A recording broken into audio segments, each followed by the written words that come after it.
very difficult decisions. It's tough to tell humans to just stop thinking about other people, other interactions, and their future. And sometimes they're going to make decisions that bring in more diversity than ethnic preservation. And that'll frustrate some people.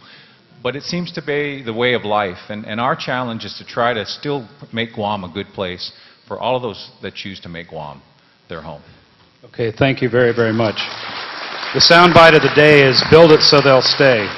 Can I ask one question, please? Can I ask one more question about the aquifer? Okay, but I would like to address this gentleman's comment.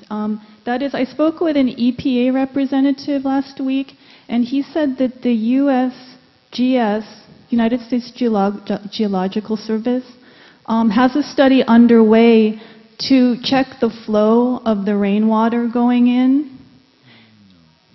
And anyway, he said that that survey is required before any drilling of wells can take place to be sure that the aquifer does not get tapped. He said that survey will take 3 years to complete and that the buildup is being rushed in order for economic gain without thinking about our precious resource of water. That study will take 3 years. And I don't know, I mean, he does work with the EPA. He asked to remain anonymous, but I just wanted to get that out there because it caused great concern for me. No, you've got, I mean, it's a concern for everybody. WERI did a study in the late 80s and early 90s.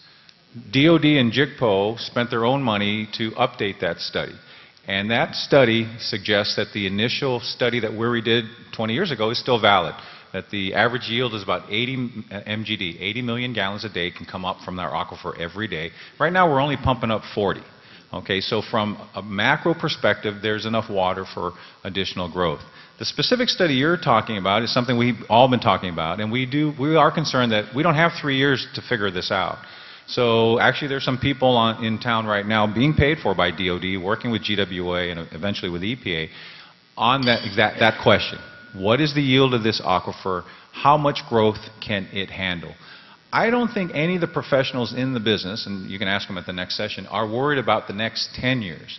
As I gave you some of these numbers, if we're supporting 150,000 people with only half the aquifer being used, and if, as John pointed out, when GWA fixed the leaks, we're going to cut our water losses in half. That gets you another 150,000. So, for the sake of discussion, Guam can handle 300, 400, 500, 600,000 more people.